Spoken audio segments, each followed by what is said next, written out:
Какие такие?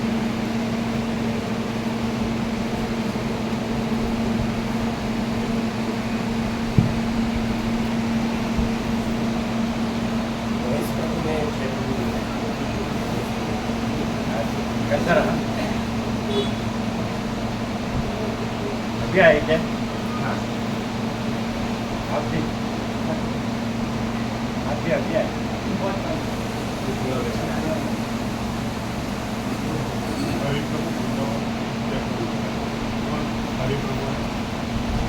વૃંદાવન વાળા બાજુમાં મહાત્મા રહેતા, માલસરમાં બાજુ કૃષ્ણદેવ ના પેલા માલસરમાં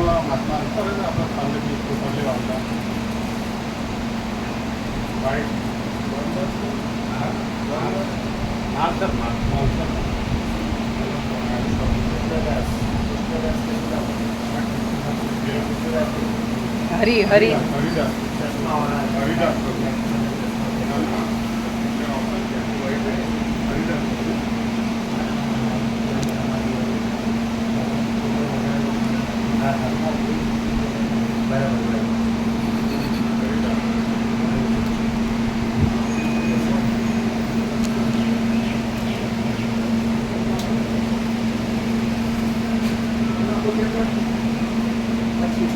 Lukawan aja kayak gitu. Seni dan lukawan.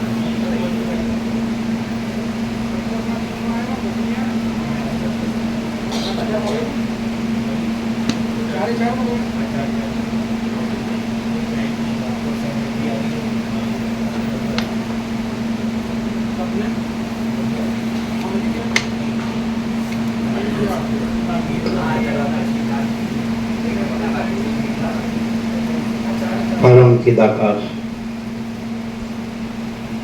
परम ज्योति, अखंड ज्योति, अनंत पूर्ण परम चिदाकाश, परम शांति, स्वयं सिद्ध, स्वयं प्रकाश, स्वयं पूर्ण, स्वस्वरूप, यही सब कुछ है, इसके सिवा कुछ नहीं है। शून्यभास, अनंत कोटि, महाकल्पो है ही न। वशिष्ठराम निर्वाण उत्तरार्ध।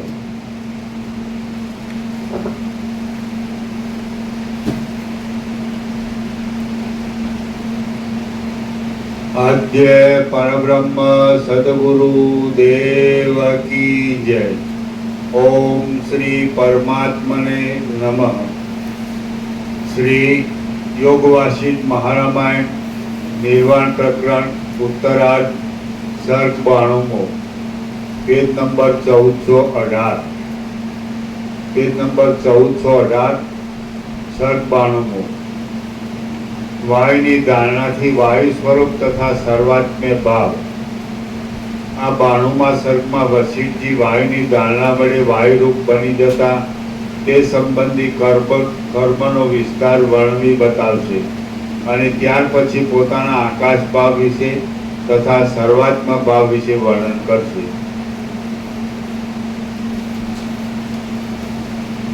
1418 નીચે ब्रह्मांड रूप थई जता में गति करनारी नदीओने टकावी राखवामां मूल रूप एवा भूमंडल साथे प्राणीओ वाळा जगतोना समूहने अवयव वडे धारण कर्या हता अने पर्वतोने रुवाडानी पेठे धारण कर्या हता।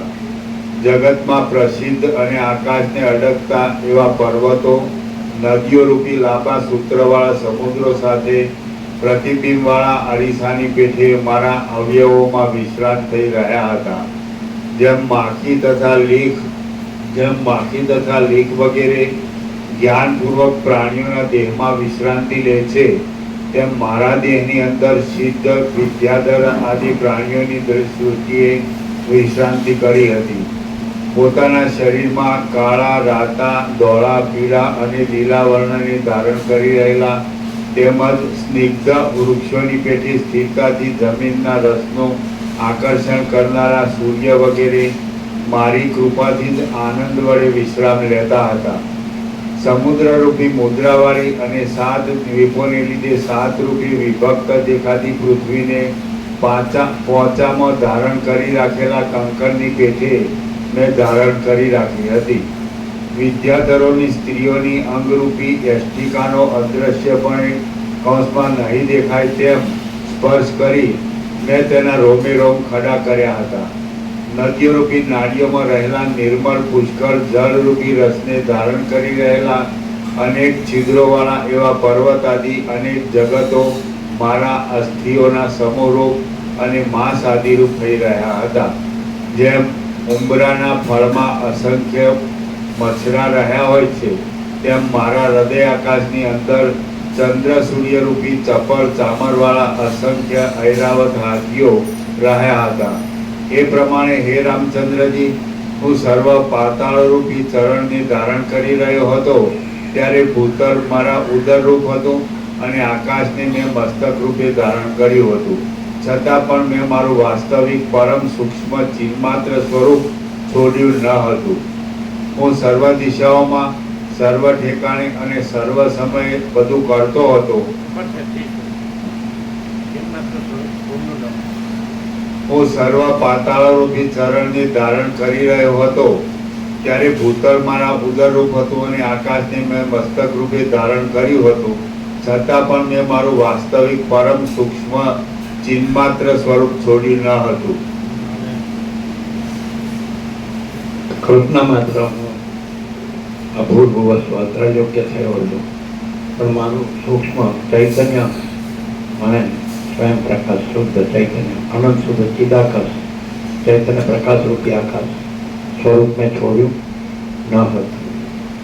મારું અનંત શુદ્ધ ચિદાકાશ સ્વરૂપ મેં છોડ્યું ન હતું. એટલે અનંત શુદ્ધ ચિદાકાશ સ્વરૂપ જે છું એ રહીને સ્વરૂપ રહીને કલ્પના માત્ર હું આ પંચભૂત અને આ દ્રષ્ટા દ્રશ્ય ને આ બધું રૂપ થઈ રહ્યું હતું. જીવ જગત બધું રૂપ થઈ રહ્યું હતું અને મારું સ્વરૂપ છોડ્યું ન હતું. જેમ કે આકાશ છે તો એમાં બધું દેખાય છે, પણ આકાશ પોતાના સ્વરૂપમાં જ રહે. જેમ કે સૂર્યપ્રકાશ છે તો એના સ્વરૂપમાં બધું દેખાય, પણ એ પોતાના સ્વરૂપમાં જ રહે. તે જે મહાસાગર છે એના સ્વરૂપમાં બધું દેખાય, પણ એ મહાસાગર જ રહે, પોતાના સ્વરૂપમાં જ રહે. તેવી રીતે ચિદાકાશ છે, ચૈતન્ય પ્રકાશ રૂપી આકાશ, આ ભૂત આકાશ છે, ભૌતિક આકાશ. એનું સૂક્ષ્મ રૂપ છે ચિત્તાકાશ છે, સંકલ્પ રૂપી આકાશ. ને એનું કારણ રૂપ માયાકાશ છે, શક્તિ રૂપી આકાશ, સ્પંદ રૂપી આકાશ. અને એનું કારણ મહાકારણ રૂપ છે ચિદાકાશ. એટલે ચિત્તાકાશ ભૂતાકાશ નથી, પણ બધું ચિદાકાશ જ છે, અનંત શુદ્ધ ચિદાકાશ. હું અનંત શુદ્ધ ચિદાકાશ જ રહ્યો હતો અને મારા સ્વરૂપમાં રહીને એ ધારણા માત્ર, કલ્પના માત્ર હું આ બધું, જેમ કે સ્વપ્ન ભાસે છે પણ નથી, એમાં બધું ભાસે છે હું ચિદાકાશમાં, પણ આ બધું નથી, હું ચિદાકાશ જ છું. એવી રીતે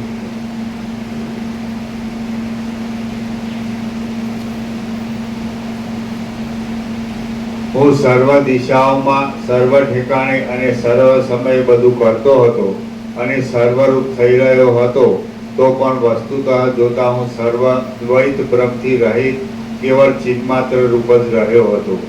તે સમય હું કંઈક દ્રશ્ય પદાર્થ આદિ રૂપે થઈ રહ્યો જણાતો હતો, છતાં મારામાં કંઈક અનિર્વચનીયપણું રહ્યું હતું.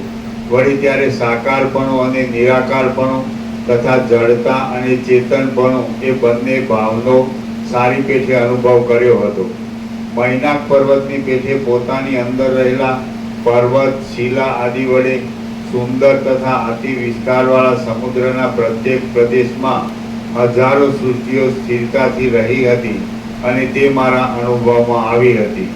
અરીસો જેમ પ્રતિબિંબિત થઈ રહેલા નગરોને ધારણ કરે છે, તેમ શુદ્ધ ચેતનરૂપ એવા મેં મારા અંગમાં ગૂઢપણે અને પ્રકટપણે અસંખ્ય જગતોને ધારણ કર્યા હતા. હું ચિદ્રૂપ છું અને જેમ સ્વપ્નમાં ચિદાત્મા અનેક આકારે થઈ જાય છે, તેમ મેં પૃથ્વી, જળ, તેજ, વાયુ અને આકાશપણું ધારણ કર્યું હતું. એ સગળો માયાનો જ એક ઠાઠ હતો. એ પૃથ્વી આદિ અવસ્થામાં મેં આકાશની અંદર પ્રત્યેક પરમાણુના કણમાં પણ અસંખ્ય જગતો જોયા હતા. એવી રીતે પ્રત્યેક પરમાણુની અંદર મહાવિસ્તારવાળું ચિદાકાશ પથરાઈ રહ્યું હતું. અને જેમ સ્વપ્નમાં બીજા સ્વપ્નો તથા નગરો રહ્યા હોય છે, તેમ તેની અંદર અનેક સૃષ્ટિઓનો સમૂહ રહ્યો હતો. હું આત્મારૂપ છું અને હું જ અધ્યાસને લીધે દ્વીપોરૂપી કુંડળને ધારણ કરી રહેલા ભૂમંડળરૂપ થઈ રહ્યો હતો. એવી રીતે હું જોકે સંપૂર્ણ જગતરૂપ થઈ રહ્યો હતો, છતાં કૌંસમાં એ સગળું માયામાત્ર હોવાથી કોઈ ઠેકાણે હું વ્યાપ્ત થઈ રહ્યો ન હતો. હું ભૂમંડળરૂપ થઈ ગયો અને પુરુષાદિ દેહધારીઓને માટે લતા, વૃક્ષ, તૃણ, અંકુર આદિને ઉત્પન્ન કરવા લાગ્યો અને વૃષ્ટિના જળ આદિ રસોને ખેંચવા માંડ્યો. હું અત્યંત શુદ્ધરૂપ છું અને હું યુદ્ધની પેઠે સર્વદ્વૈતનો સંહાર કરનારી જ્ઞાનની પરિપક્વ અવસ્થાને પામ્યો છું. મારી અંદર એ આરોપિત દ્રષ્ટિએ લાખો જગતો રહેલા છે અને તાત્વિક દ્રષ્ટિએ કશું પણ રહ્યું નથી. અધિષ્ઠાન ચૈતન્ય આરોપિત એટલે કલ્પિત, અને અધિષ્ઠાન એટલે તત્વ એટલે સ્વર્ગ. એટલે આત્માથી હું પરમાત્મા રહ્યો છું, ચિદાકાશ રહ્યો છું, અને કલ્પના માત્ર હું સૃષ્ટિરૂપ ભાસું છું. જેમ કે જાગૃત છે તો સ્વપ્ન ભાસે છે, પણ જાગૃત છે ને સ્વપ્ન નથી. એમ આ બધું અનંત શુદ્ધ ચૈતન્ય પ્રકાશરૂપી આકાશ છે, અને આ સ્વપ્ન જે આ સૃષ્ટિરૂપ છે એ નથી. તો હું તો જ્ઞાનની પરિપક્વ દશામાં, એટલે સંપૂર્ણ જે જ્ઞાન છે તો એ સંપૂર્ણ ચૈતન્ય છે, મહાચિદાકાશ, સ્વયં પ્રકાશ, સંપૂર્ણ પ્રકાશ. તો હું એ અનંત શુદ્ધ ચિદાકાશ, અનંત શાંતિ है, अनंत स्वच्छ चित्त महाचिदाकाश, अनंत शांति है. હું તો એ મારા સ્વરૂપમાં જ, પરમ શાંત સ્વરૂપમાં જ પરમ શાંત જ રહ્યો છું. અને ખાલી સ્વપ્નવત, મૃગલવત, મિથ્યા, નાશવંત, અસત, અસાત, દુઃખ, આ બધું ખાલી મિથ્યા ભ્રાંતિ માત્ર જ વાસન છે, દેખાવ માત્ર. ઠાઠ કીધું, ઠાઠ આપણે કે ઠાઠ દેખાવ, ખાલી દેખાવ, બાકી કાંઈ નથી. આ બધું કાંઈ નથી. હું અનંત શુદ્ધ ચિદાકાશ જ છું. એટલે સ્વરૂપે હું પરમ શાંત છું, અને હું નિરંજન, નિરાકાર, નિર્વિકાર છું. હું ચિદાકાશ એક જ અદ્વિતીય અનાદિ અનંત છું. અને આ બધું મારામાં આભાસ માત્ર ભાષે છે. આકાશ છે, પૃથ્વી, પંચભૂત, દ્રષ્ટાદૃશ્ય, આ બધું જગત, જીવ જગત, આ બધું આભાસ માત્ર ભાષે છે. જેમ સ્વપ્નમાં બધું ભાષે છે, પણ એ કાંઈ નથી. અને સાક્ષી ચૈતન્ય છે, સાક્ષી પરમાત્મા છે, તો એ જ સ્વપ્ન રૂપે ભાષે છે. પણ સાક્ષી પરમાત્મા છે અને સ્વપ્ન નથી. એમ સાક્ષી પરમાત્મા સુષુપ્તિ, નિદ્રા રૂપે ભાષે છે. તો સાક્ષી પરમાત્મા છે ને સુષુપ્તિ નથી. એમ સાક્ષી પરમાત્મા જાગ્રત રૂપે ભાષે છે, આ જાગ્રત. પણ સાક્ષી પરમાત્મા છે ને જાગ્રત નથી. આ મિથ્યા અને નાશવંત છે.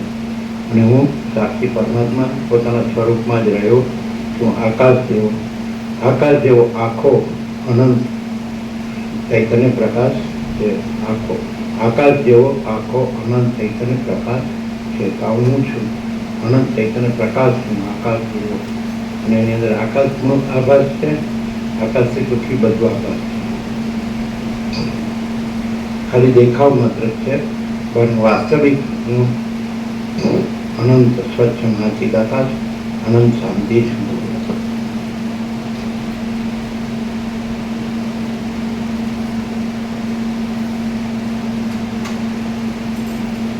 મારી અંદર એ આરોપિત દ્રષ્ટિએ લાખો જગતો રહેલા છે અને તાત્વિક દ્રષ્ટિએ કશું પણ રહ્યું નથી. અધિષ્ઠાન ચૈતન્ય અંદર જે કાંઈ ચમત્કાર રહેલ છે અને બહાર આવીને તે જગતમાં પોતાના જે સ્વરૂપને પ્રકટ કરે છે, તે જ આ આપણી નજરે આવતી સૃષ્ટિ છે. કોઈ પણ દેશકાળમાં જે કંઈ અનુભવમાં આવે છે, જે કાંઈ કરવામાં આવે છે અને જે કાંઈ દુઃખ આદિનો આભાસ દેખાય છે, તે સર્વ પરમાર્થ કૌંસમાં પરબ્રહ્મના ચમત્કાર વિના બીજી કોઈ રીતે દેખાતું નથી. વિશ્વરૂપે રહેલા સર્વના કરતા આ જે બધું દેખાય છે એ પરમાર્થ દ્રષ્ટિ એટલે પરમ તત્વ સ્વરૂપે, પરમ સત્ય સ્વરૂપે, પરબ્રહ્મ રૂપ જ છે, અખંડ સચ્ચિદાનંદ સ્વરૂપ જ છે. પણ ભ્રાંતિ માત્ર, કલ્પના માત્ર આ બધું સૃષ્ટિ રૂપે ભાસી રહ્યું છે. સ્વપ્નવત અને મૃત્યુના જળની જેમ મિથ્યાને નાશવંત ભાસી રહ્યું છે. બાકી વાસ્તવમાં સર્વ પરબ્રહ્મ સ્વરૂપ જ છે. હું પરબ્રહ્મ રહ્યો છું અને એક આભાસ માત્ર જ આ બધું વાંચી રહ્યું છે. મારામાં આ બધું કાંઈ નથી, હું આમાં નથી, આ બધું મારામાં નથી. જેમ જાગ્રત સ્વપ્નમાં નથી ને સ્વપ્ન જાગ્રતમાં નથી, જાગ્રત જ જાગ્રત છે અને સ્વપ્ન કાંઈ નથી. એમાં સૃષ્ટિ પણ સ્વપ્નવત છે, કાંઈ નથી અને હું પરબ્રહ્મ રૂપ જ છું.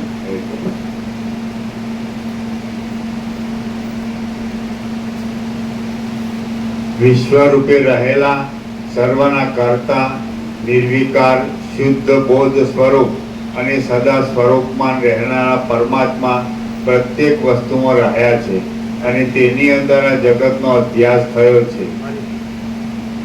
વિશ્વ રૂપે રહેલા સર્વના કર્તા નિર્વિકાર શુદ્ધ બોધ સ્વરૂપ અને સદા સ્વરૂપમાં રહેનારા પરમાત્મા પ્રત્યેક વસ્તુમાં રહ્યા છે અને તેની અંદર આ જગતનો અધ્યાસ થયો છે.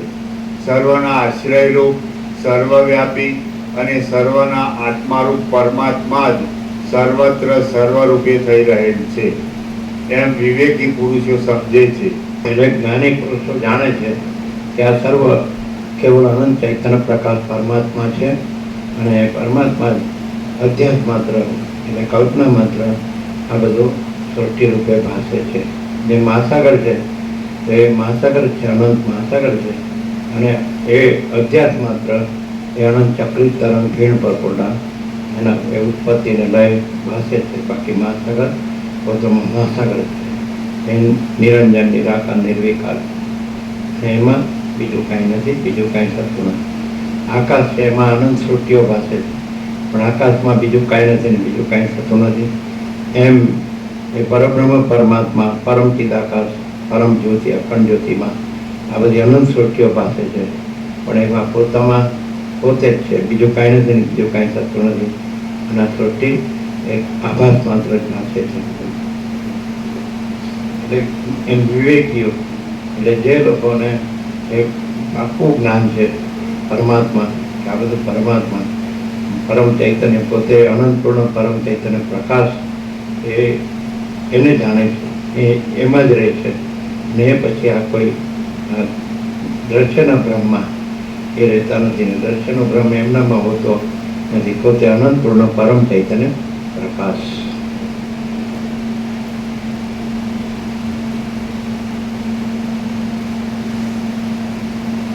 સર્વના આશ્રયરૂપ સર્વવ્યાપી અને સર્વના આત્મારૂપ પરમાત્મા સર્વત્ર સર્વરૂપે થઈ રહેલ છે એમ વિવેકી પુરુષો સમજે છે.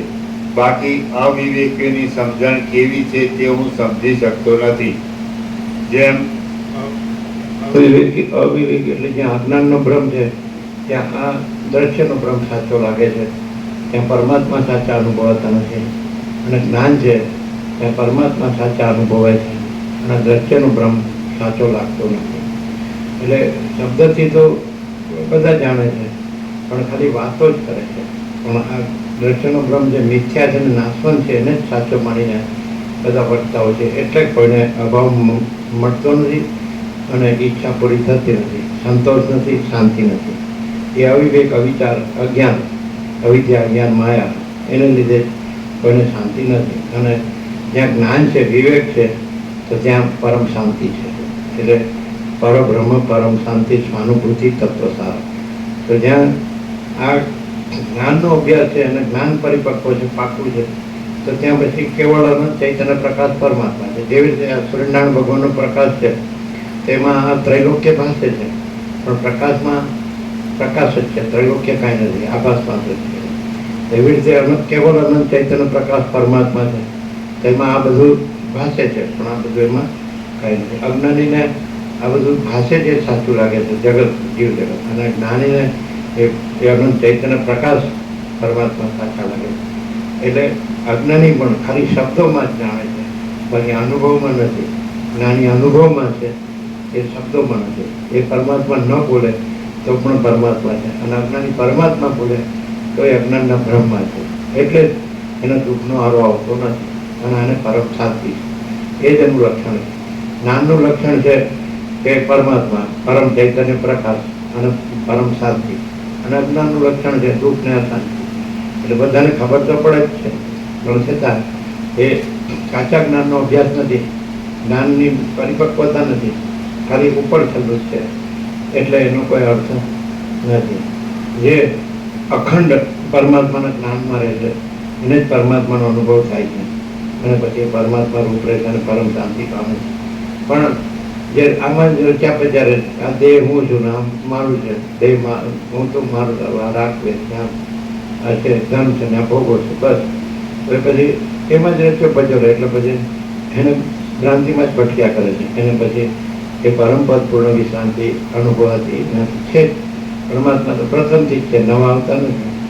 બધા આ બધું વાંચીને બોલી શકે, ભણેલા હોય એટલે વાંચીને બોલી શકે, પણ વર્તતા ન હોય, વર્તન આચરણ ન હોય, અનુભૂતિ ન હોય.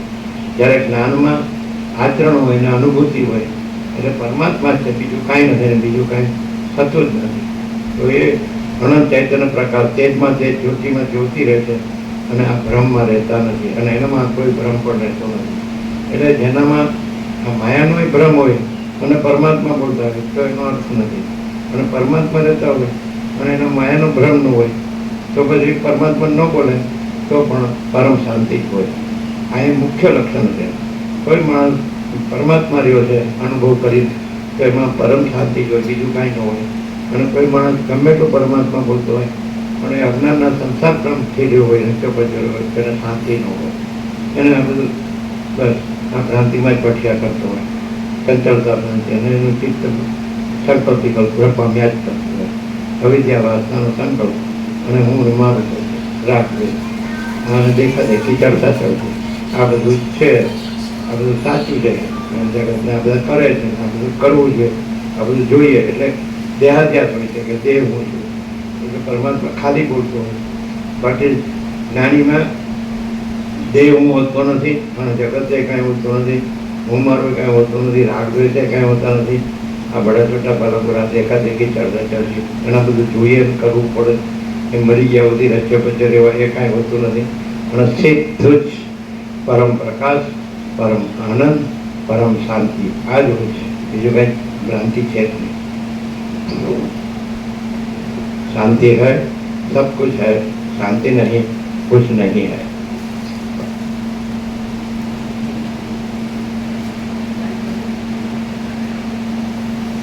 જેમ તાવની અંદર ગરમી રહી છે તેમ આકાશના જેવા નિરાકાર, નિર્વિકાર અને મહાવિશાળ એવા ચિદાત્માના સ્વરૂપમાં આજે સૃષ્ટિની પરંપરા નિરંતર ભાષા કરે છે તે ચિદાકાશની અંદર જ આરોપિત રૂપે રહેલ છે. જેમ તાવની અંદર ગરમી રહી છે તેમ આકાશના જેવા નિરાકાર, નિર્વિકાર અને મહાવિશાળ એવા ચિદાત્માના સ્વરૂપમાં આ જે સૃષ્ટિની પરંપરા નિરંતર ભાષા કરે છે તે ચિદાકાશની અંદર જ આરોપિત રૂપે રહેલ છે. આવની ગરમી જેમ ખોટી છે, એ અસ્વસ્થતા, એ રોગ એ ખોટી છે, એવી રીતે આ પણ એ નિરાકાર, નિર્વિકાર, મહાવિશાળ એ મહા ચૈતન્ય પ્રકાશમાં આ બધી ભ્રાંતિ પણ મિથ્યા છે, નાશવંત છે, અસત, અસાર ને દુઃખ જ છે. પણ વસ્તી કે જેમ અંધકારમાં દીવો પ્રગટાવીએ એટલે પ્રકાશ જ થાય છે અને અંધકાર દૂર થાય છે, તેમ આ ગ્રંથ છે એના અભ્યાસથી માણસને જ્ઞાન થાય છે અને અજ્ઞાન નાશ પામે. મને એમ કહે છે કે એમાં પાછો ન પડે અને એનો અખંડ લાગ્યો રહે તો એને જ જ્ઞાન થાય, પરમાત્માનું જ્ઞાન થાય. પણ પછી સંસારમાં જ રચ્યો પચ્યો રહે તો ખાલી ઉપર છેલ્લી વાતો કરે તો એ જ્ઞાન થતું નથી. પણ આમાં રચ્યો પચ્યો રહેવાથી પછી આ બીજા અજ્ઞાનના ભ્રમને માટે જગ્યા રહેતી નથી. આ તો ખાલી ક્યારેક સાંભળવું, ક્યારેક વાંચવું, ક્યારેક બોલવું, બાકી સંસારમાં જ રચ્યા પચ્યા રહેવું એટલે જ્ઞાન થતું નથી. અખંડ આમાં રહે, વસી કે છે પાછો ન પડે એવો પૂરેપૂરો લાગ્યો રહે તો એને પરમાત્માનો અનુભવ થાય છે અને ચૈતન્યનો અનુભવ થાય છે અને પોતે ચૈતન્ય રહે છે. અને પછી આ જળ ભ્રાંતિ રહેતો નથી. હું આ દેહ નથી, આ જગત નથી, આ હું મારું નથી, આ જન્મ મૃત્યુ નથી, આ સુખ દુઃખે નથી, અને આ રાગ દ્વેષે નથી, આ સંસારે નથી, આ સૃષ્ટિ કાંઈ નથી, સ્વપ્ન જેવીને જ્યાં જવાના જળ જેવી મિથ્યા નાશવાનું. એટલે પણ તો ખાલી ક્યાંક ક્યાંક સાંભળવાનું, બોલવાનું, વાંચવાનું. એટલે એ તો सोचना कहना सुनना नहीं है, याद रखना भूलना नहीं है, जो है सो है. પરમાત્મા છે બાકી આ માયા કાંઈ નથી, ખાલી દેખાવત છે, ઠાઠ દેખાવત. જેમ તાવ સાચો નથી પણ શાંતિ સાચી છે, તેવી રીતે આ માયા સાચી નથી પણ પરમ શાંતિ સાચી છે. આ ભ્રાંતિ સાચી નથી, માયા મોહ સાચો નથી, પણ એ પરબ્રહ્મ પરમ શાંતિ સ્વાનુભૂતિ તત્વ સાર.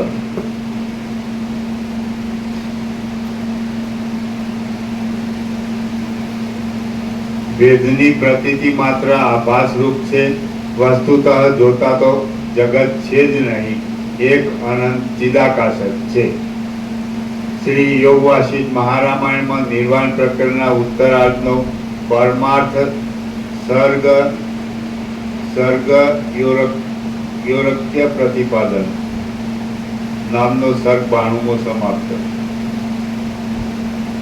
સર્ગ 93મો પર્ણકુટીમાં વશિષ્ઠ મુનિને થયેલો સિદ્ધનો સમાગમ. આ 93મા સર્ગમાં વશિષ્ઠજી પોતાની કોટડીમાં ધ્યાનમાં બેઠેલા એક સિદ્ધનું દર્શન કરશે અને પછી તે સિદ્ધ પોતાના વૃત્તાંતનું વર્ણન કરશે. વશિષ્ઠ બોલ્યા, પછી એ કૌતુક જોવાની ઈચ્છાથી હું પ્રયત્નપૂર્વક વિરામ પામ્યો અને આકાશમાં રહેલી મારી પર્ણકુટીમાં પાછો આવ્યો. ત્યાં આવી મેં ચારે બાજુ જોવા માંડ્યું તો કોઈ પણ ઠેકાણે મને મારો પોતાનો દેહ જોવામાં આવ્યો નહીં. ત્યાં તો મેં મારી આગળ માત્ર કોઈ એક સિદ્ધ પુરુષને રહેલા જોયા. તે બેઠા હતા, સમાધિ નિષ્ઠ હતા અને પરમ પ્રેમરૂપ પરમ પદને પામેલા હતા. બાળ સૂર્યની પેઠે તે ઉદય પામતા હતા અને ઇંધણાના બળવાથી પ્રજરી રહેલા અગ્નિની પેઠે મહાદેદીપ્યમાન હતા. તે પદ્માસન વાળીને બેઠા હતા, શાંત હતા. સમાધિને લીધે પોતાના પ્રિય વિષયમાં ચિત્ત સ્થિર થઈ જવાથી નિશ્ચળ હતા અને પગની બે ગુંઠીની વચમાં તે વૃષણને ધારણ કરી રહ્યા હતા. વિષયનું ઉલ્લંઘન કરી તે નિર્વિકલ્પ પદમાં રહ્યા હતા. ભસ્મના ત્રિપુંડની રેખા વડે તે સુશોભિત હતા. ગંભીરતાથી તે મનોહર હતા અને સરખા વિસ્તારવાળા ખભાથી રમણીય એવી ડોકથી તે સુંદર દેખાતા હતા. સારી પેઠે સ્થિર અને ઉદાર એવા પરમાત્મામાં વિશ્રાંતિ પામેલા મન વડે તે પ્રસન્ન મુખવાળા હતા અને પોતાના મસ્તકની સ્થિતિથી તે સુંદર દેખાતા હતા.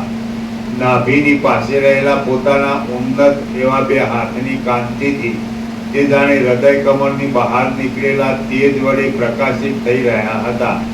તેમની આંખો પાપણો સાથે મળી ગઈ હતી અને બાહ્ય ઇન્દ્રિયોના વ્યાપારથી તે રહિત થઈ ગયા હતા. રાત્રિમાં કમળો બીડાઈ જવાથી સૂઈ ગયા જેવા શાંત થઈ રહેલા સરોવરની પેઠે તે શાંત દેખાતા હતા. તે ઉત્પાત વગરના શાંત આકાશની પેઠે ચારે બાજુથી શાંત હતા અને ક્ષોભ વગરના પ્રશાંત હૃદયને ધીર વૃત્તિ વડે ધારણ કરી રહ્યા હતા. તે સમયે હું મારા દેહને દેખતો ન હતો અને પાસે રહેલા સિદ્ધને જ દેખતો હતો.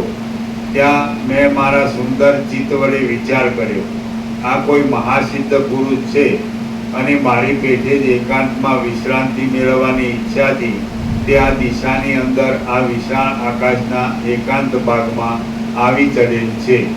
એ મહાસિદ્ધ સત્ય સંકલ્પવાળા છે અને તે હું સમાધિ યોગ્ય એવા એકાંત સ્થળમાં જાઉં એવા વિચારથી અહીં આવેલ છે.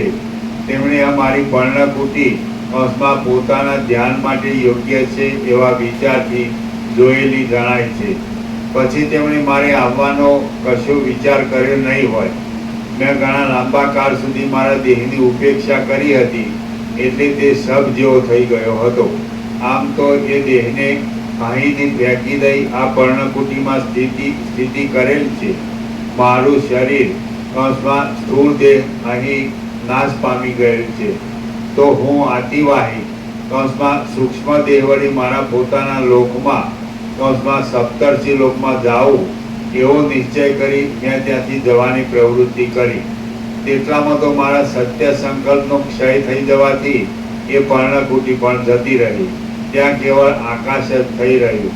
અને સમાધિમાં રહેલા એ સિદ્ધ પણ નિરાધાર થઈ જઈ નીચે પડ્યા. જેમ સ્વપ્નમાં થયેલા સંકલ્પ શાંત થઈ જતા સંકલ્પનગર ક્યાંય જતું રહે છે, તેમ મારા સંકલ્પની શાંતિ થતા તે મારી સુંદર પર્ણકુટી પણ ક્યાંય જતી રહી.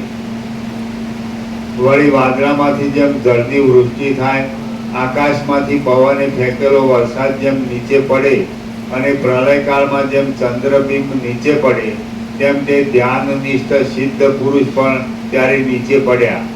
જેમ વિમાનમાં બેઠેલો કોઈ પુણ્યવાન પુરુષ પુણ્યનો ક્ષય થતા નીચે પડે છે, જેમ વૃક્ષનું મૂળ કપાઈ જતા તે નીચે આવી પડે છે, અને જેમ આકાશમાં ફેંકેલો પથ્થર પાછો નીચે આવી પડે, તેમ સિદ્ધ મહાત્મા પણ નીચે પડ્યા. હું જ્યાં સુધી અહીં રહું ત્યાં સુધી આ પર્ણકુટી રહો, એવો મારો પ્રથમનો સંકલ્પ ક્ષીણ થયો, એટલે તે પર્ણકુટી પણ જતી રહી. અને પર્ણકુટીનો ક્ષય થતા તે સિદ્ધ મહાત્મા પણ ક્ષણવારમાં નીચે આવી પડ્યા. આમ એ સિદ્ધ પુરુષ પડવા લાગ્યા એટલે મને તેમની સુજનતા જોવાનું કૌતુક થયું, અને હું પણ આતિવાહિક મનોમય દેહ વડે તેમની સાથે આકાશમાંથી પૃથ્વી ઉપર નીચે આવ્યો. જેમ ચક્રીના કુંડાળામાં ભમતું જળ વાયુ વ્યૂહના વલણની સાથે નીચે બેસતું જાય છે, તેમ એ સિદ્ધ મહાત્મા 7 દ્વીપ અને 7 સમુદ્રને અંતે દેવતાઓને રમવાની કાંચનમય પૃથ્વીમાં નીચે પડ્યા. પ્રાણનો અપાન વડે ઉર્ધ્વ ભાગમાં આકર્ષણ થતા પગનો ભાગ જેમ પૃથ્વીને અડે છે અને મસ્તકનો ભાગ જેમ ઊંચો રહે છે, તેમ પદ્માસન વાળેલી સ્થિતિથી એ સિદ્ધ પૃથ્વી ઉપર પડ્યા. સમાધિને લીધે જળ જેવા થઈ રહેલા તે સિદ્ધ એવી રીતે ચલન થયા છતાં વિકસિત થયા નહીં, કેમ કે તેમનો દેહ યોગના બળથી વજ્ર પાષાણના જેવો દ્રઢ હતો અથવા રૂના ઢગલા જેવો હલકો હતો. પછી મેં તેમને જાગૃત કરવા માટે પ્રયત્નપૂર્વક મેઘપણું ધારણ કર્યું અને બહુ જ બળથી મોટી ગર્જના કરી. આમ હું મેઘરૂપ થઈ ગયો હતો. વર્ષા ઋતુ જેમ મયુરને જાગૃત કરે છે, તેમ મેં પોતાની બુદ્ધિની ચતુરાઈ વડે તે દિશામાં મોટા કરાવ રૂપી વજ્રને ફેંકી તે સિદ્ધ મહાત્માને સમાધિમાંથી જાગૃત કરી દીધા. એ સિદ્ધ મહાત્મા સમાધિમાંથી વિકસિત થયા એટલે જેમ વર્ષા ઋતુમાં જળની ધારાઓનો સમૂહ પડવાથી કમલોનો સમૂહ વિકસિત થઈ જાય છે, તેમ તે વિકસિત નેત્રવાળા થઈ ગયા અને તેમની અવયવોની શોભા મહાદેદીપ્યમાન દિસવા લાગી. પ્રબોધને પ્રાપ્ત થયેલા, પરમ શાંત સ્થિતિમાં રહેલા અને પરમાર્થ સ્થિતિમાં હેતુરૂપ એવી સમાધિમાંથી નિવૃત્ત થઈ ગયેલા એ સિદ્ધ મહાત્માને મેં સ્વચ્છ વૃત્તિ વડે પૂછ્યું, હે મુનિશ્રેષ્ઠ, આપ ક્યાં રહ્યા છો અને શું કરો છો? આપ આટલે બધે ઊંચેથી નીચે પડ્યા છતાં આપના ચિત્તમાં એ વિશે કેમ કશી ખબર ન પડી? આ પ્રમાણેનું મારું કહેવું સાંભળીને એ સિદ્ધ મહાત્માએ પોતાની પૂર્વ સ્થિતિનું સ્મરણ કર્યું અને ચાતક પક્ષી જેમ વરસાદ તરફ મધુર વચન ઉચ્ચારે, તેમ તે મારા તરફ આ પ્રમાણે સુંદર વચન બોલ્યા.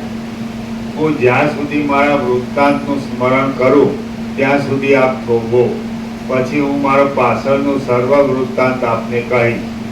મનુષ્ય જેમ દિવસમાં કરેલા કર્મને સાયંકાળે સંભાળે છે, તેમ એ સિદ્ધ મહાત્માએ મને એ પ્રમાણે કહી પોતાના સમગ્ર પૂર્વ વૃત્તાંતને સંભાળવા માંડ્યું.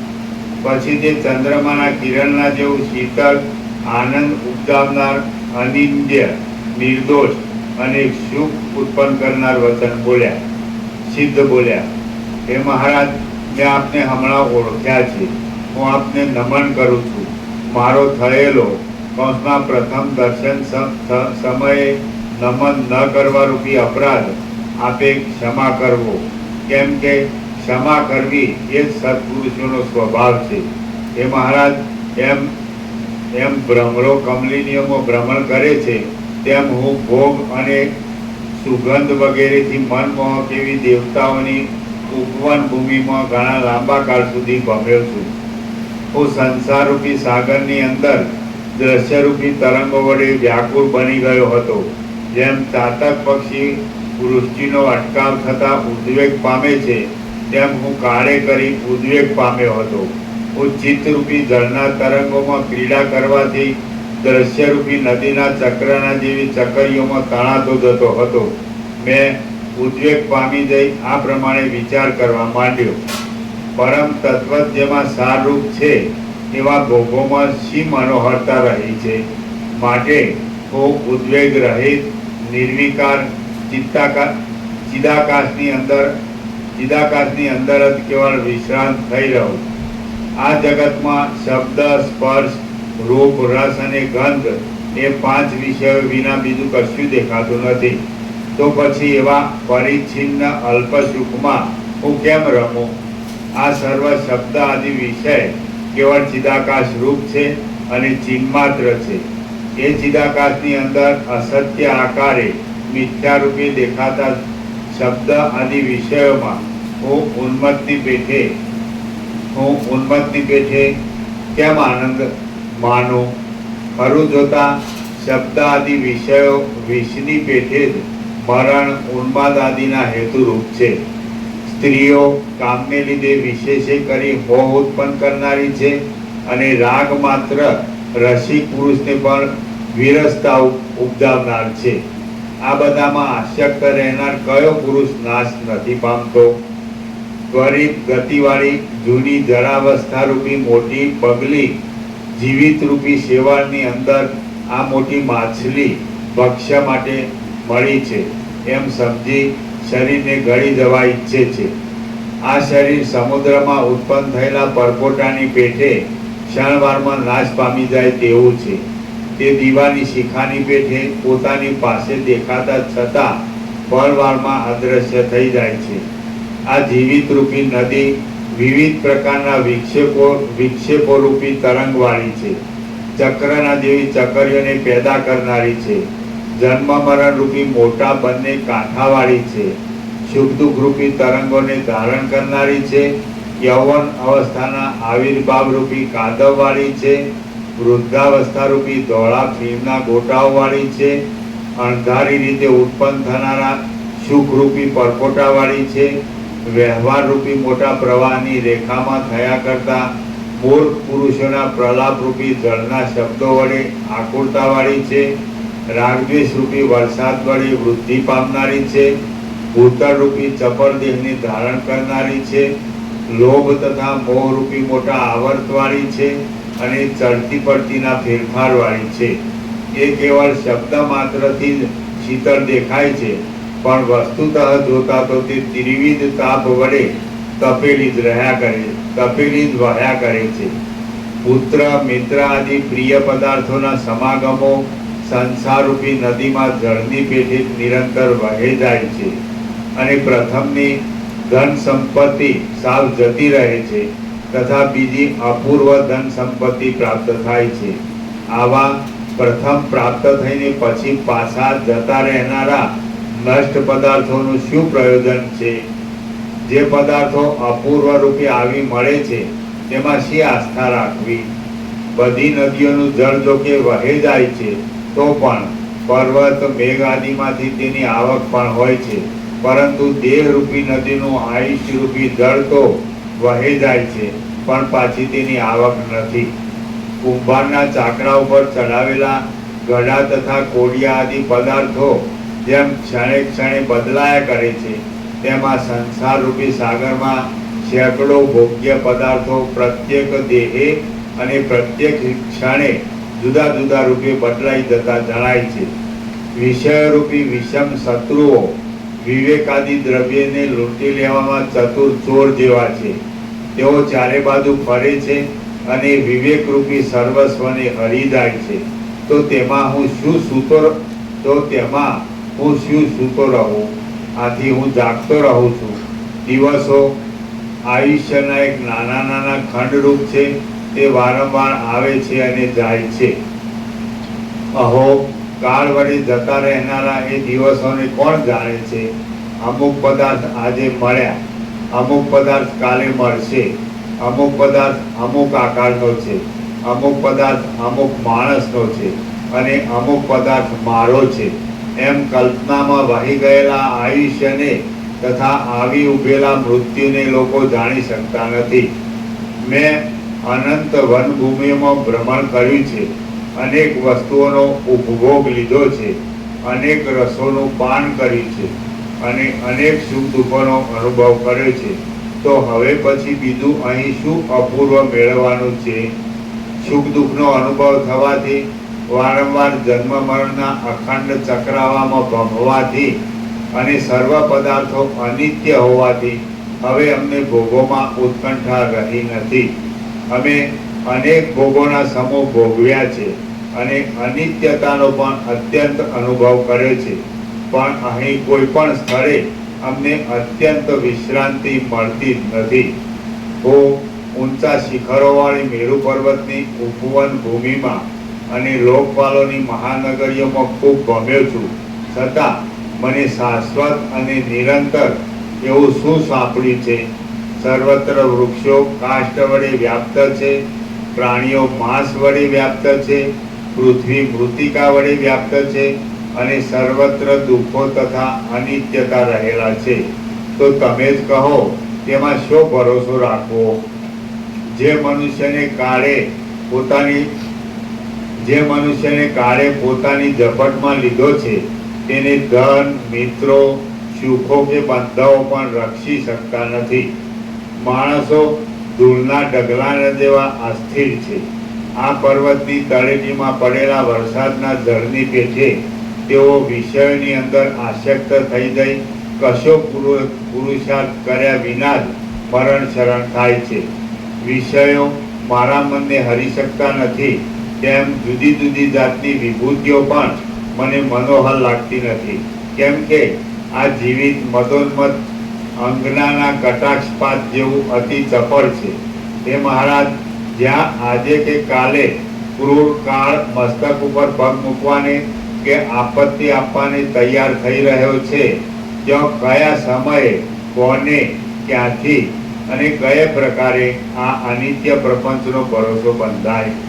શરીર પાંદડાના જેવું ચપળ છે. જીવિતની સ્થિતિ પ્રતિદિન ઘસારાને લીધે જીર્ણ થતી જાય છે. બુદ્ધિ અધીરતા વડે વ્યાપ્ત છે અને રસો નીરસ દેખાય છે.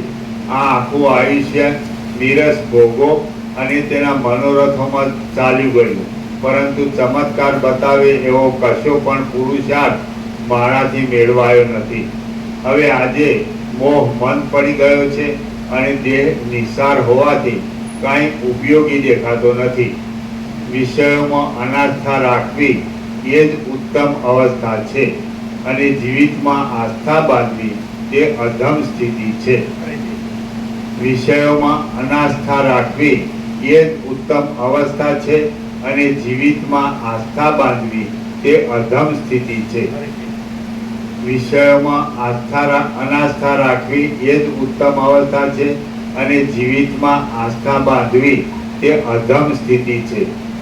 સંપત્તિ આવી મળે ત્યારે બુદ્ધિમાન મનુષ્ય નિરંતર માનવું જોઈએ કે અહો, મોહ ઉત્પન્ન કરે એવી વિપત્તિ મારા ઉપર આવી પડી છે.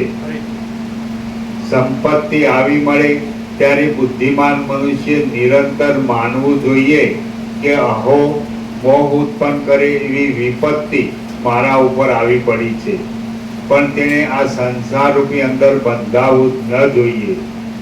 વિધિ અને નિષેધ વ્યવહાર દશામાં સત્ય દેખાતા છતાં પ્રબુદ્ધ દશામાં મિથ્યા જણાય છે. જળ જેમ નીચા ઊંચા પ્રદેશોમાં વહે જાય છે, તેમ મનુષ્યો તે વિધિ નિષેધો વડે પોતાની ઈચ્છા પ્રમાણે દોરાઈ જાય છે. વિષયરૂપી ઝેરી વાયુઓનું ચિત્તરૂપી પુષ્પકળીમાંથી તેના સર્વ સ્વરૂપ વિવેકથી સુગંધને હરી લે છે અને મૂર્છાને પેદા કરે છે. માયાના પ્રભાવને લીધે અસત્ય વિષયો સત્ય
માયાના પ્રભાવને લીધે અસત્ય વિષયો સત્યરૂપ દેખાય છે. જેમ આવરણને લીધે સત્ય પરમ તત્વ અવિવેકીઓને અસત ભાસે છે, તેમજ અજ્ઞાનને લીધે અસત્ય વિષયો પણ સત્ય જેવા જણાય છે. બે કાંઠાના વચલા પ્રદેશમાં માયાના પ્રભાવને લીધે અસત્ય વિષયો સત્યરૂપ દેખાય છે. જેમ આવરણને લીધે સત્ય પરમ તત્વ અવિવેકીઓને અસત ભાસે છે, તેમજ અજ્ઞાનને લીધે અસત્ય વિષયો પણ સત્ય જેવા દેખાય છે. બે કાંઠાના વચલા પ્રદેશમાં પોતાના પ્રવાહને હિંડોળાની પેઠે ઝુલાવતી નદીઓ જેમ સમુદ્ર તરફ ખેંચાય છે, તેમ મનુષ્યોનો સમૂહ વિષયો તરફ ખેંચાય છે. ચિત્તરૂપી બાણ પોતાના મૂળ લક્ષ્યને છોડીને વિષયો તરફ દોડે છે, ને જેમ કૃતજ્ઞ પુરુષો સુહૃદપણાનો સ્પર્શ કરતા નથી, તેમ તે બાણ પાછું ફરીવાર ગુણનો કંસમાં વિવેક વૈરાગ્ય આદિ ગુણરૂપી પ્રત્યંતાનો સ્પર્શ કરતું નથી. આયુષ્ય એક ઉત્પાદ કરનાર વાયુની પેઠે અનેક જોખમ વાળું છે, અને તે સ્નેહ વડે બંધનમાં નાખવાથી મહાશત્રુના જેવું છે. બંધુઓ બંધનરૂપ છે, અને ધન અંતે નિધન કંસમાં મૃત્યુ લાવે છે. બંધુઓ બંધનરૂપ છે, અને ધન અંતે નિધન લાવે છે. સુખો પણ અતિ દુઃખરૂપ છે, સંપત્તિઓ જ પરમ આપત્તિરૂપ છે. ભોગો જ સંસાર સંબંધી મહારોગો છે, અને આસક્તિ જ પરમ ઉદ્વેગકારી છે. સર્વ સંપત્તિઓ વિપત્તિમાં નાખનાર છે, સુખ પણ પરિણામે કેવળ દુઃખ જ ઉત્પન્ન કરનાર છે, અને જીવિત છેવટ મરણની માટે થાય છે. અહો, તમે વિચિત્ર માયાનો વિલાસ તો જુઓ. ઇષ્ટ અનિષ્ટ ફળ આપનારા કાળના અનેક ફેરફારોનો, પ્રિય પદાર્થોના વિયોગોનો અને કાંઈક સુખનો પણ અનુભવ કરતા કરતા માણસ ગરડા થઈ જાય છે. વિષયનો ઉપભોગ આપનારા ભોગો સર્પોની ફણાઓ જેવા જ છે, કેમ કે તેમનો જરા સરખો સ્પર્શ થતાં જ તે તરત કરડી પડે છે, અને વળી તેઓ પ્રતિક્ષણ નાશને પ્રાપ્ત થતા પણ દેખાય છે. પ્રયત્ન વિના સ્વતઃ સિદ્ધ હોવાથી પ્રાપ્ત થઈ શકે એવા પરમ પદની પ્રાપ્તિથી રહિત છેવટ પરિણામે ક્ષય પામનારા આકારને ધારણ કરી રહેલ વિકરાળ અને કષ્ટકારક કર્મો વડે આખું આયુષ વ્યર્થ ચાલી જાય છે. પ્રયત્ન વિના જ સ્વતઃ સિદ્ધ હોવાથી પ્રાપ્ત થઈ શકે એવા પ્રયત્ન વિના જ સ્વતઃ સિદ્ધ હોવાથી. કે જો પરમ ચિદાકાશ, પરમ જ્યોતિ, અખંડ જ્યોતિ, અનંત પૂર્ણ પરમ ચિદાકાશ, પરમ શાંતિ, સ્વયં સિદ્ધ, સ્વયં પ્રકાશ, સ્વયં પૂર્ણ સ્વસ્વરૂપ, એ તો છે જ. પરબ્રહ્મ પરમાત્મા છે, અને આ બધું મિથ્યા અને નાશવંત છે. પણ આ છે સ્વયં સિદ્ધ, તો પણ અજ્ઞાનના ભ્રમને લીધે એ નથી દેખાતું, અને આજે કાંઈ નથી એ સાચું લાગે છે. જેમ સ્વપ્નમાં જાગ્રત નથી અનુભવાતું અને સ્વપ્ન સાચું લાગે છે, એવી રીતે આ જે પરબ્રહ્મ જાગ્રત છે, પરમાત્મા, પરમ ચિદાકાશ, પરમ જ્યોતિ, અખંડ જ્યોતિ, એ જાગ્રત છે, તો પણ આ સંસાર સ્વપ્ન બ્રહ્મમાં એ પરમ જ્યોતિ, અખંડ જ્યોતિ સ્વરૂપ સાચું અનુભવાતું નથી. અને આ મિથ્યા, નાશવંત, અસત, અસાર, દુઃખરૂપ સંસાર ભ્રમ સ્વપ્ન જેવો, જાંજવાના જળ જેવો આ સાચો લાગે છે. પેલું તો સ્વતઃ સિદ્ધ છે જ, એ કાંઈ પણ કર્યા વગર પ્રાપ્ય છે. જાગૃત થાય તો જાગૃત તો પોતે છે જ, સ્વપ્ન પોતે નથી, પણ પોતે જાગૃત હોવા છતાં જાગૃત ના રહીને સ્વપ્નના ભ્રમમાં રહે છે. પોતે પરબ્રહ્મ હોવા છતાં પરમ શાંતિ, પરમ જ્યોતિ, અખંડ જ્યોતિ, પરમ પ્રકાશ, પરમ આનંદ હોવા છતાં આ માયાના સ્વપ્ન બ્રહ્મમાં રહીને એ પેલું સ્વતઃ સિદ્ધ છે, પ્રયત્ન વગર પ્રાપ્ય છે, પોતાનું સ્વરૂપ છે જાગૃત, તો પણ સ્વપ્ન બ્રહ્મમાં જ જન્મે છે ને મરી જાય છે. એટલે પોતાનું સહજ પ્રાપ્ય, કાંઈ કર્યા વગર પ્રાપ્ય પોતાનું જાગૃત સ્વરૂપ, પરબ્રહ્મ સ્વરૂપ અનુભવાતું નથી. પ્રયત્ન કર્યા વિના સ્વતઃ સિદ્ધ પ્રાપ્ય જ છે, કંઈ પરમાત્મા પ્રાપ્ત કરવાનો નથી, એ તો પોતે જ છે, પોતાનું સ્વરૂપ જ છે. પણ આ માયા સ્વપ્નમાં, સંસાર સ્વપ્નમાં રચ્યા પચ્યો રહી મરી જાય છે. એટલે પોતાનું સ્વરૂપ જે પાસે જ છે, પ્રાપ્ય જ છે, તો એ પણ અનુભવાતું નથી. સ્વતઃ તો કાંઈ પણ કર્યા વગર મેળવી શકાય એવું.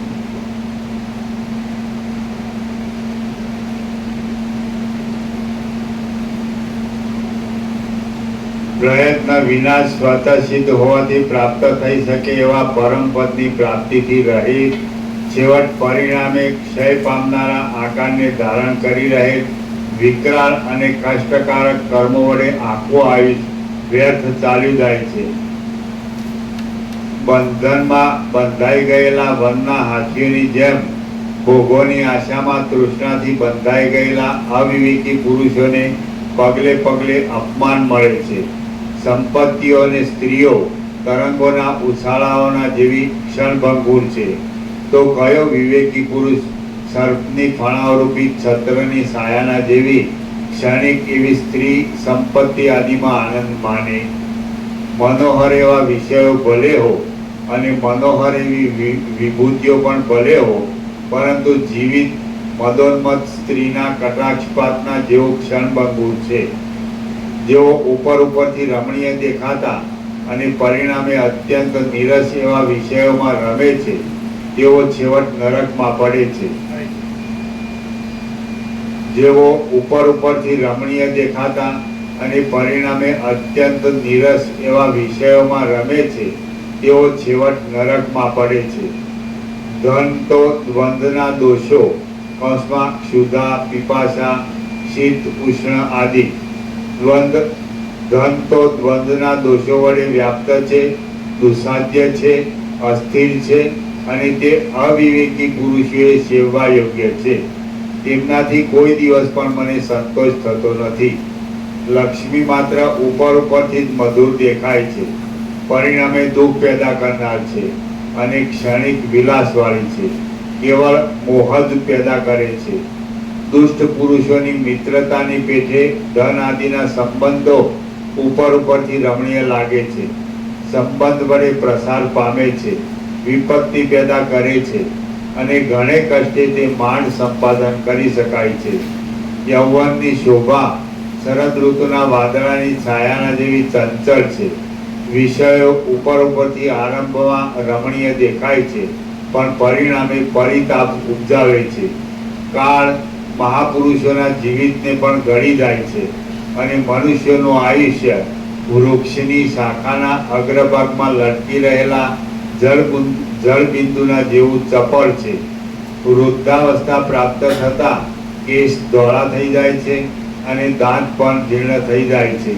આમ છેવટે બધું ક્ષયને અને જીર્ણતાને પ્રાપ્ત થઈ જાય છે, પરંતુ એક તૃષ્ણા જ કોઈ દિવસ જીર્ણ થતી નથી. ભોગોના વિસ્તારથી અતિ ગહન એવા સર્વ પ્રકારના દેહરૂપી જંગલની અંદર એક તૃષ્ણારૂપી વિષ મંજરી અહર્નિશ વિકસિત રહે છે. બાલ્યવય યૌવનની પેઠે જતું રહે છે અને યૌવન બાલ્યવયની પેઠે જતું રહે છે.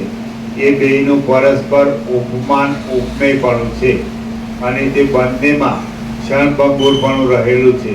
જેમ ખોબામાંથી જળ તરત ઘટવા માંડે છે, તેમ આયુષ્ય પ્રતિદિન ઓછું થતું જાય છે. નદીના પ્રવાહની પેઠે વહ્યું જતું એ આયુષ્ય પાછું મળતું જ નથી. આ દેહ અર્જુનવાદ રોગની પેઠે કોણ જાણે ક્યાંયથી તરત ખડો થઈ જાય છે અને પાછો આપણી નજર આગળ જ તે તરંગની પેઠે, વાદળાની પેઠે અને દીપકની પેઠે નાશ પામી જાય છે. રમ્ય પદાર્થોમાં મને અરમ્યપણું જોવામાં આવ્યું. સ્થિર પદાર્થોમાં મેં અસ્થિરતા જોઈ અને સત્ય જણાતા પદાર્થોમાં પણ મને અસત્યતાનો અનુભવ થયો. આથી અમે વૈરાગ્યવાન થઈ ગયા છીએ. મન વાસનારહિત થઈ જાય છે ત્યારે આત્મવિશ્રાંતિમાં જે કાંઈ સુખ મળે છે તે સુખ પાતાળ, પૃથ્વી કે સ્વર્ગના કોઈ ભોગોમાં પણ મળતું નથી.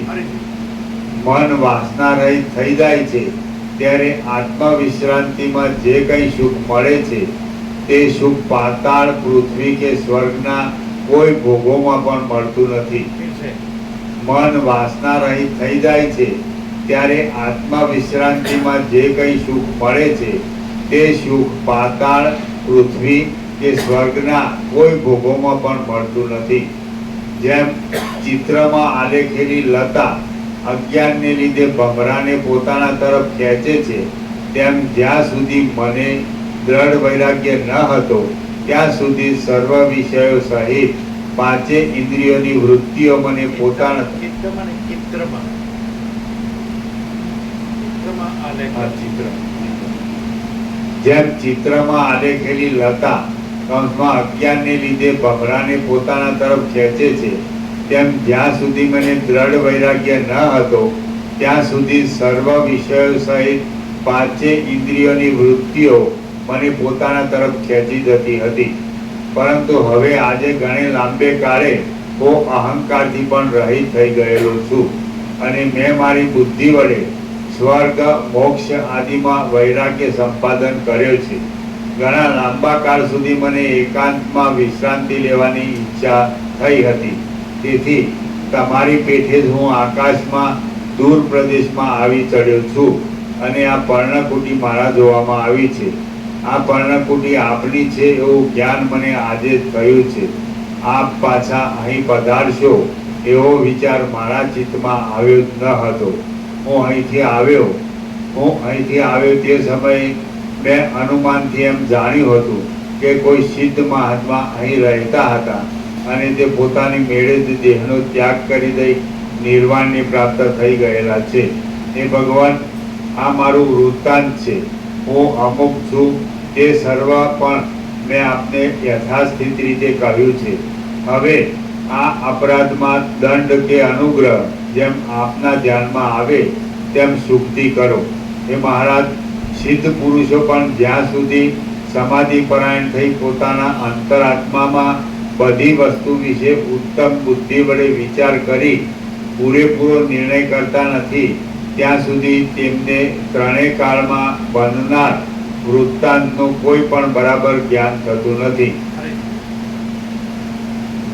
હે મહારાજ, સિદ્ધ પુરુષો પણ જ્યાં સુધી સમાધિ પરાયણ થઈ પોતાના અંતરાત્મામાં બધી વસ્તુ વિશે ઉત્તમ બુદ્ધિ વડે વિચાર કરી પૂરેપૂરો નિર્ણય કરતા નથી ત્યાં સુધી તેમને ત્રણેય કાળમાં બનનાર વૃત્તાંતનું કોઈ પણ બરાબર જ્ઞાન થતું નથી.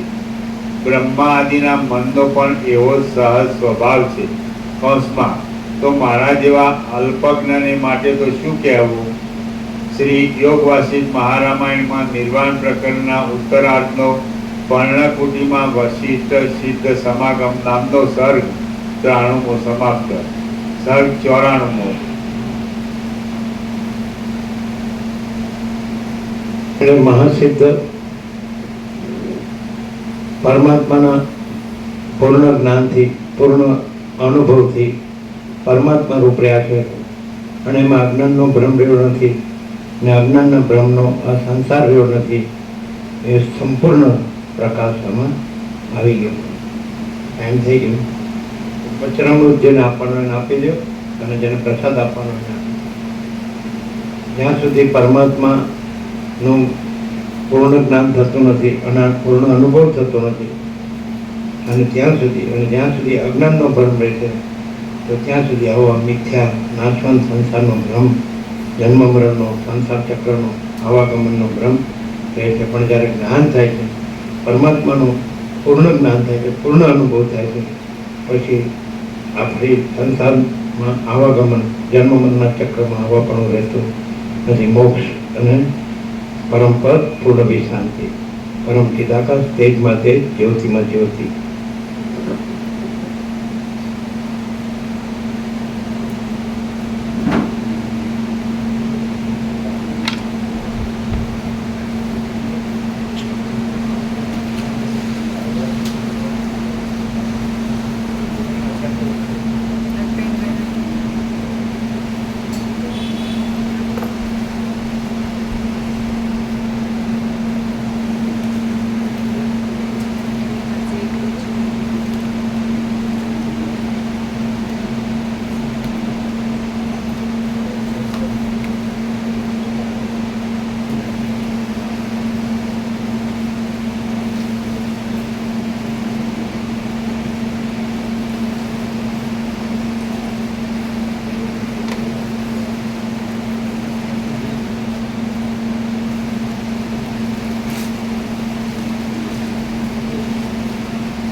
આપણે બે નથી કબૂલ કર્યું છે